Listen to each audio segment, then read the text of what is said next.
Could you imagine just going through life not knowing what you looked like? I mean, I think about cavemen, but like they probably didn't care about that because it was like, what, 8 of them? They probably wasn't concerned about that, bro. They're trying not to get eaten by saber-toothed tigers. So their priorities were a little different.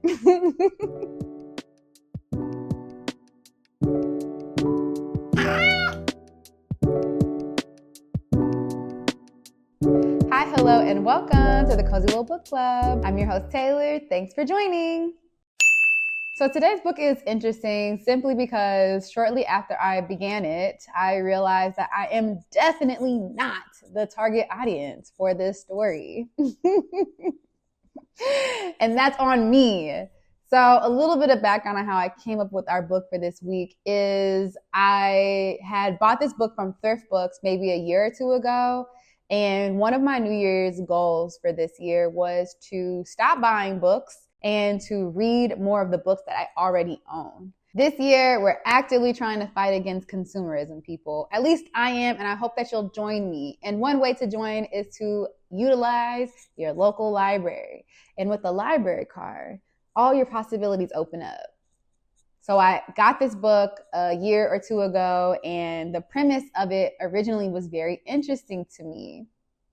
But as soon as I started it, I was like, wait, something about this is off. And I realized that this book was definitely for a much younger audience. And I would say as young as middle schoolers. Yeah, so that's on me. But I still think that this book was an interesting book nonetheless. And I'm really excited to tell y'all about this childish ass book. So let's get into it. So the book that we are reading today is called The Town with No Mirrors by Christina Collins. And again, because this is a book that I'm trying to read from my own personal library, so maybe when I have children, they can read this young book. But this is the book cover, and I thought the book cover was interesting looking too. I don't know. I like funky looking colors, and not that it's like super, these are just all primary colors on a black background. But, you know, I thought it was cool. It has eyes, there's fire, there's a person. I don't know what that is, some kind of wheel, but there's all kinds of eyes, and I just thought it was interesting. So yes, this is the book, The Town with No Mirrors by Christina Collins, and yeah. Let's talk about it. I do want to say that there are just a few trigger warnings, such as self-starvation and eating disorders. So if you decide to read this book, please be aware of that. So the story starts off with a young girl by the name of Zaylee, which is an incredibly interesting name. And yeah, she's young. She's about 12. And it starts off with her day-to-day life in her town of Gladder Hill. Gladder Hill is a town without any mirrors, reflections, cameras, or even any clear water so that you can look at yourself. Their whole town motto is about substance over surface, which I admit is a pretty good motto. But yeah, hold that thought. And in fact, to look at yourself or anything shiny that can produce a reflection, it is strictly forbidden. Like really seriously forbidden. They strict as hell out there, okay? Despite this, Zaylee is a growing young girl. She's 12 years old, she's going through puberty, and she's always seen all these other people's faces in her town, but she's never seen her own. She does this in hopes that by looking at all these other people's different faces, that she can kind of get a better idea of what her own face looks like, which is really sad. By the way, you're not allowed to draw faces in this town. Like I said, they strict as hell in here. You're not allowed to draw faces. You're only allowed to draw animals, plants, just other things, not people. It's also forbidden to have any pictures of humans or draw any. So she's already breaking this rule by having this sketchbook full of townspeople. Because again, she just wants to know herself. She is a growing young girl. So even their limited library, which has mostly books filled with words, and if they do have any pictures, it's just plants, animals, space, just things, not humans or faces. As Zaylee gets older, she finds that she has more bad, superficial thoughts. and she combats to try to stop them. But she's curious. She's a kid. So it's very hard for her. Her curiosity of her face, as well as others, intensifies when she finds an actual photograph, which is something kids in Gladder Hill do not know about because cameras are illegal. So they don't know what photographs are. When she looked at it, she's like, oh, is this a drawing? She's rubbing it. She's like, no ink is coming off. This is strange, which is crazy and sad. But yeah, so when she finds this picture, she thinks it's a clue that could help her find her long lost mother. You see, Zaylee lives with her grandmother in Gladder Hill. And her grandmother is very tight-lipped when it comes to anything about Zaylee's mother. She only tells her that she abandoned them. There's a lot of things to work through this book. At one point, she finds herself outside of the walls of Gladder Hill, and she finally gets to get some answers, but what she discovers on the outside produces way more questions. And she does finally get to see herself, but it's something that it's just a hard concept for her to grasp. She doesn't know what mirrors are. Anything that is shiny, it's just forbidden. So this is just like a whole new world. It's like she's basically like a little alien coming to Earth. Like she don't know nothing. So yeah, she gets to finally see herself and the outside world that she's been so fiercely protected against. And then she also discovers why Gladder Hill is the way that it is. To be honest, I was debating on telling y'all what everything that happened in the book was because I doubt that most adults are going to read this book. But I think in case you are intrigued by it, that I will just leave it at that. I would say that the themes of this book are self-discovery, the impacts of societal norms, and the importance of personal freedom. First, I want to say that early on, maybe like page 5, I'm like, this is not a book for me. I am not the target audience. But because I thought the premise was so interesting, a town with no mirror, she's never seen her face, she wants to know what her face looks like. And also I want to say that the summary did not say that she was a 12-year-old. So before y'all come at me like, wow, Taylor's dumb. No, just know that I'm gonna read it to you. Listen, doesn't this not sound interesting to you? Zaylee has never seen her own face. She's never seen her reflection, a photo of herself, or even a drawing. In the special community of Gladder Hill, cameras and mirrors are forbidden. It's why everyone's happier here. Nobody talks about anyone else's appearance. You're not supposed to think about what other people look like or what you look like, but Zaylee does. She knows her superficial thoughts are wrong, and her sketchbook filled with secret portraits of her classmates and neighbors could get her in trouble. Yet she can't help but think those thoughts and be curious about the outside world where she once lived many years ago. Most of all, she wonders what's it like to see herself, her own face. Now tell me that's not interesting to you. Like, why would you not want to, like, you ain't never seen your face, girl. Like, so before anybody come at me like, wow, Taylor, can't believe you read this book for like little kids. Like, yeah, but it was an interesting looking book. Okay. It sounded interesting. The book cover was intriguing. Sue me. I judged the book by the cover and the summary. So don't judge me. Okay. The book sounded interesting. And if you didn't think that was interesting, you're lying. But I digress. So anyway, when I was reading this book, I did feel incredibly silly, but I persevered on. I went through it, and I'm glad I did for y'all. I did this for you. You're welcome. So one thing I did want to say that I did not like about this book was the pacing. I felt like the pacing was pretty good at first. I'm like, ooh, they got me on edge. Yes, I just thought it was about a little kid, but so what? Let's keep going. I am following the track. They're laying out the background, the context. I thought the pacing was good to build up anticipation, like, ooh, what's going to happen? Is she ever going to see her face? What's going to happen? She's thinking these bad thoughts. Her friend's a narc. Her grandma's a narc. Everybody's a narc who is like having these superficial thoughts. And I was like, okay, so we got a background. Okay, we got some context. Boom. Part 2. It turned up. It turned way up. And I'm like, damn, okay, that intensified really fast. And then it just kind of felt like, the only way I can really explain it is like, this is going to sound crazy. I can only explain like this. Imagine you're trekking up a mountain. you're tired, but you're like so excited. Like, this is going to be really good. I'm trekking up this mountain. You get to the peak. Or maybe you don't even get to the peak. Maybe you get to like a halfway point. You're like, you know what? I'm going to stop here for the night. I'm good. You still can see stuff because you made it up, have a good amount. I'm going to look over. Ooh, I'm looking over. I tumble down immediately. And then it's like, damn, okay. I tumbled the first time. I made it up. Part 3, we tumble again.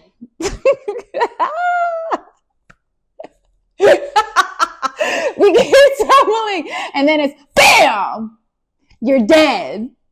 You climbed up the mountain and you die. You didn't even get to the top of the mountain. So that's how I thought about the pacing.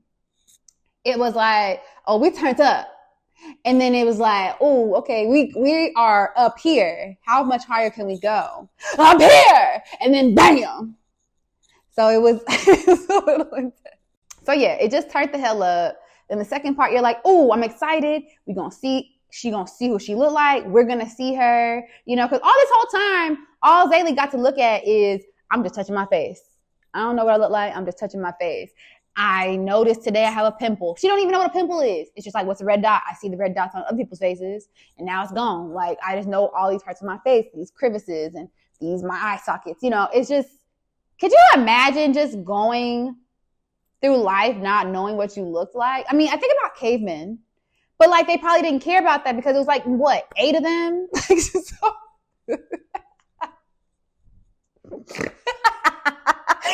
are there like 8 cavemen at one point? Like, I mean, obviously there's not as many people. I am a joke. Obviously there were not as many people back in the day as there are now. And then also, cavemen exploded with the dinosaurs, supposedly. I don't know who came first. I wasn't there, okay? But yeah, so they probably wasn't worried about that. That probably was the least of their concern. Honestly, even so, cavemen had water sources, so they probably could look at their old bushy eyebrows and looking crazy. You know what I'm saying? And to them, what was looking crazy to them? They probably wasn't concerned about that, bro. They're trying not to get eaten by saber-toothed tigers. So their priorities were a little different. So yeah, part 2, Zaylee's outside of Gladder Hill's walls and she's discovering new things. She's looking at herself. She's looking at the mirror girl.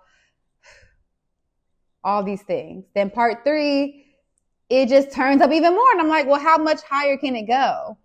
And it did. And it's like, Christina, you really did your big one because you really just turned that shit up. Okay. I'll say that. And then it came to that halt, like I said, wait, and I love you like I love you. No, but for real, it really stopped. It really stopped. And then I was like, wow, that was ridiculous. This was a ridiculous story. This whole thing, like, you had me in the first half and then it just became ridiculous. So it was a pacing issue for me for sure. Okay. Yeah. But I don't blame anyone but myself because I am reading a middle school book. But I do want to say I did read books when I was in middle school and I don't remember it being this ridiculous. Maybe I thought about it differently because I was a child, but I know I read some good books as a kid and I just know that the ending didn't feel like this. And this was crazy to me. And now I want to talk to children. Who read this book? If y'all are reading this and your mama don't know y'all watching this, I say cuss words, my bad. But what did y'all think about this book? And if you're an adult who also happened to fallen into the propaganda of the book, what did you think about the book? I need to know because it was crazy, the pacing. I was not a fan of that. So to give you a little bit more context on like why Gladder Hill was a thing, I did learn through the book that Gladder Hill was founded by the Principal Gladder. But on the outside, before Gladder Hill was a thing, Principal Gladder used to be an actress. She was an actress who suffered from and dealt with a lot of body issues and self-image issues. And she had an eating disorder. This is where I was like, okay, this part of it is good for children. But also I think that a lot of people deal with body issues and body image issues. You know what I mean? I think especially with social media, you go on there, you may not know that people are tweaking things and you're looking at yourself like, well, I look like a bread box. And and then everybody else is just looking beautiful, and you see how people treat different people depending on how they look. So I can understand that, but it was just their solution for that was really extreme. So Principal Glatter wanted to make this community where people can just focus on who they are as a person, their substance over surface, which I think is a good motto and a good thing to adhere to. And I think it is something that we could teach kids as well as ourselves as adults. But I don't think that it needed to be that extreme, personally.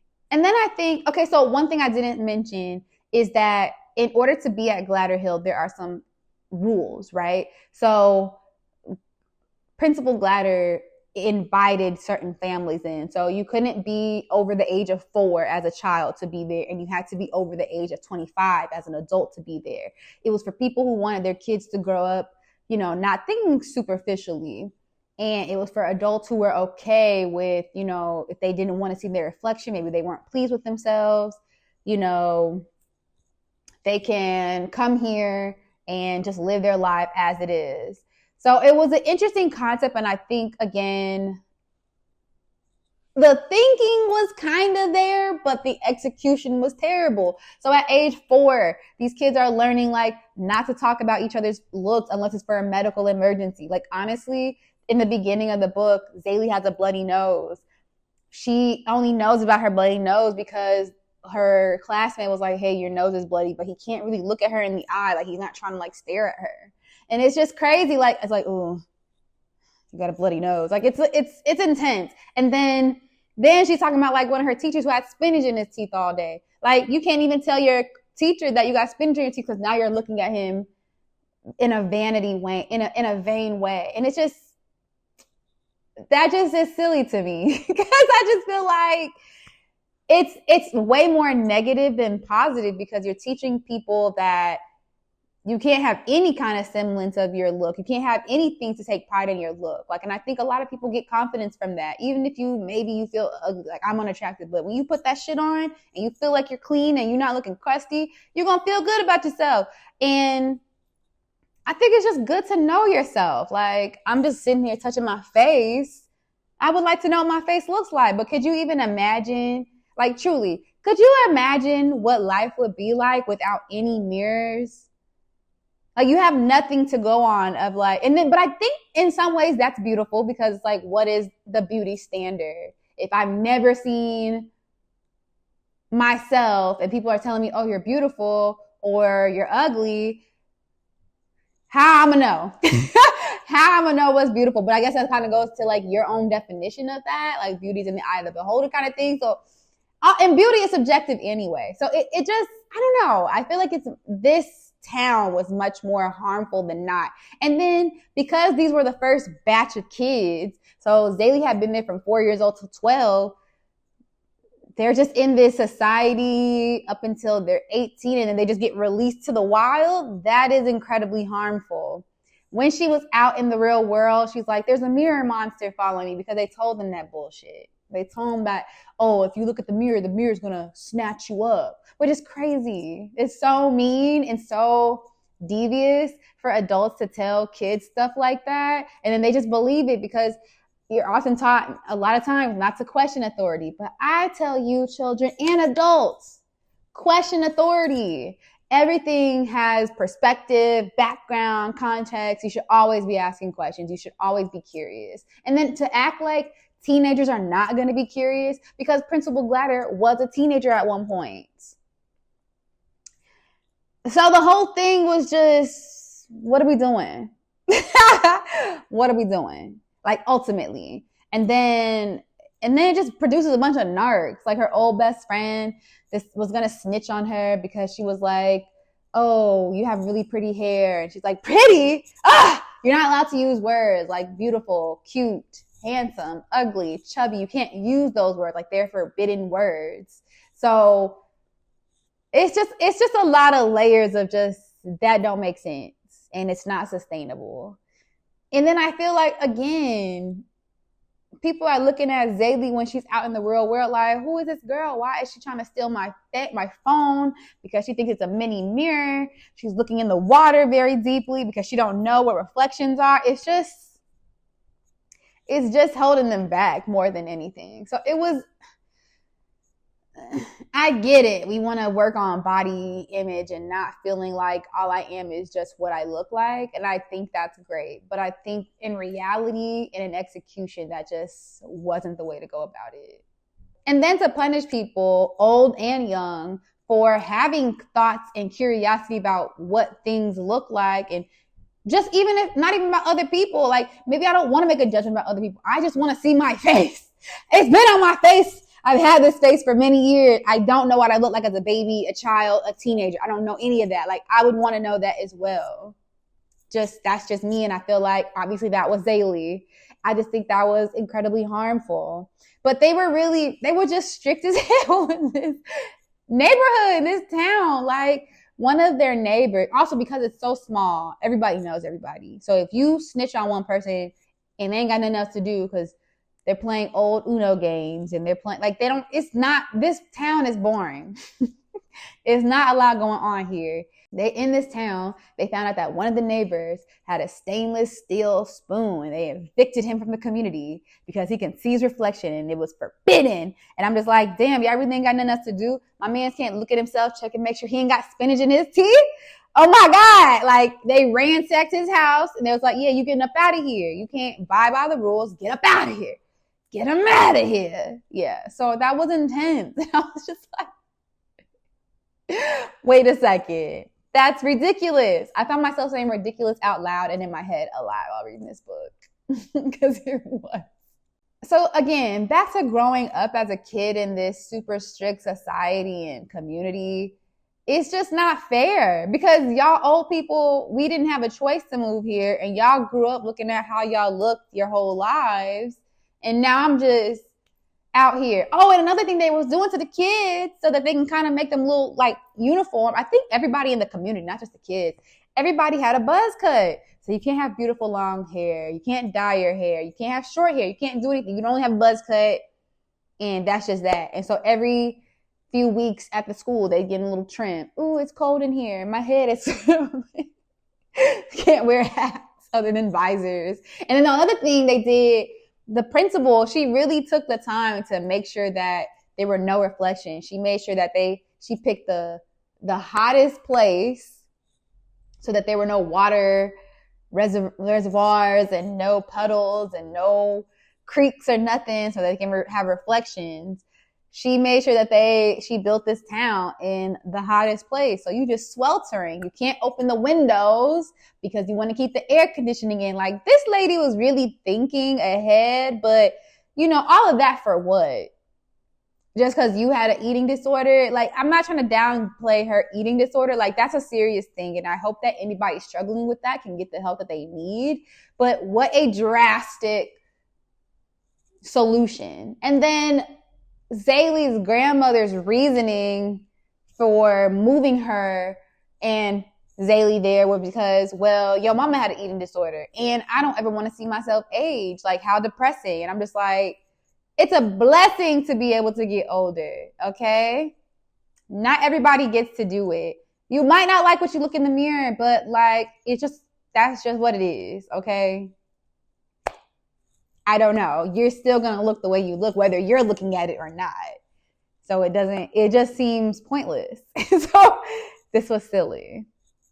Another thing that made me really like question this whole, like, it's kind of essentially brainwashing. And I wouldn't say I'm big on brainwashing, but I'm very like susceptible and like, this feels like brainwashing. But that could be the conspiracy theorist in me.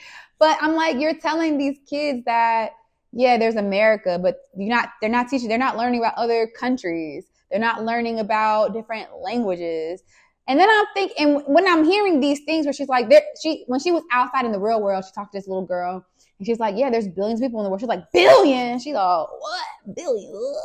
so she don't know that. So it's like, damn, this feel like y'all not really educating them fully. So again, another potential problem when they do decide to leave this community after 18 years.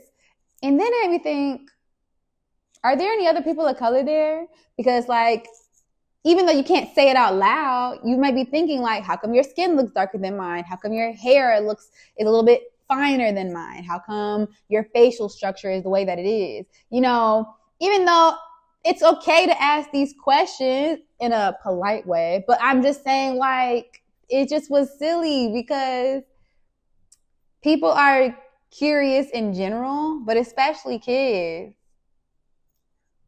So I'm just assuming that everybody was white there because they never asked those questions. But I had that question while I'm reading it. I'm like, if everybody's different, then there will be more questions to be had. And I'm just assuming that there were no Black people there, like no people of color, like at all.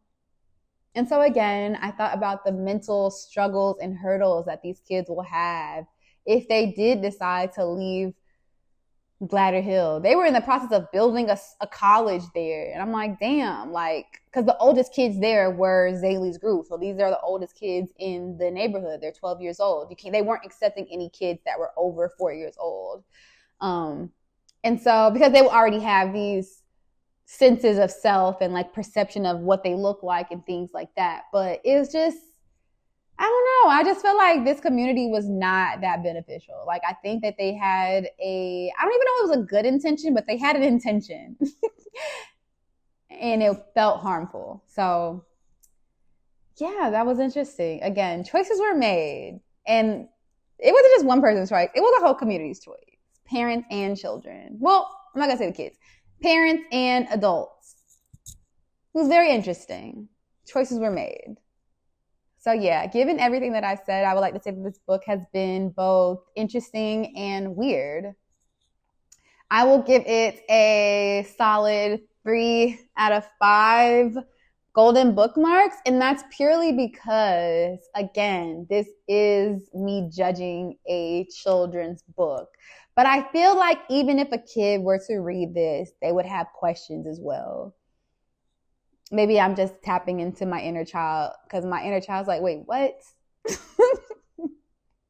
As well as my adult self. So it just, yeah, there were questions. And again, I think the whole premise was ridiculous. I do think that this could have been a very well done adult book, to be honest. I think this could have been. If they didn't steamroll through to the end, I feel like it could have been longer and they could have had better explanations for the things that they do and the way that it went. And again, the pacing. So again, a 3 out of 5 golden bookmarks, but purely because this is a children's book that I didn't write. So, and I felt like it was ridiculous. So yeah, that's what I'm giving it. It's giving 3 out of 5. Needless to say, we'll be reading nothing but adult books moving on. So don't worry. No more middle school books. Unless you're into that. Then I can recommend you another book by Christina Collins, apparently. So that wraps up another episode of the Cozy Little Book Club. Thank you so much for tuning in to me talking about this childish ass book. I really appreciate it. If you've made it to the end, please be sure to comment a little stack of book emoji. And if you've read this book, which I doubt, but if you did, let me know what you thought about the book. I would like to hear your thoughts, truly. And if Christina Collins just happens to watch this, I got questions for you and I would love to have a discussion about them. Like, truly, she did have a note in the back of the book that said, I wanted to see what it would be like to have a society that just wasn't obsessed with looks. And I do think it's a really good question. What would society be like if we weren't obsessed with looks? We could just, be. I think that it would be very different. But I do think just human nature, we have preferences and things that we enjoy and things we dislike and find attractive, and not attractive in like, ooh, this person is attractive, but attractive things that are attracting me to it. You know what I'm saying? So I think that there's something there, but I don't know if it ended with this book. So let me know if you've read this book. I would love to hear your thoughts. Be sure to hit that subscribe button and that notification bell so that you know each week when we drop a new episode. Boo was not in this episode. He is clearly just sleeping. He's so lazy. Bombastic side eye. Criminal offensive side eye. Thanks again for tuning in. I hope you have a lovely day. And remember, when you open a book, you open your mind. Until next time, peace.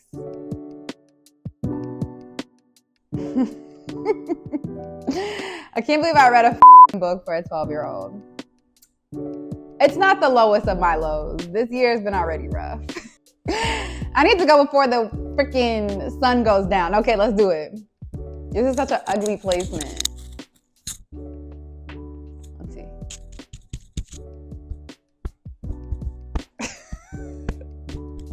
Mic check, 1 2 1 2 1 2. I am here with Boo, but you can't see him because he's in his little post, sitting up here doing the most. Just kidding, he ain't doing goddamn thing. He isn't even helping me with this brain. Oh.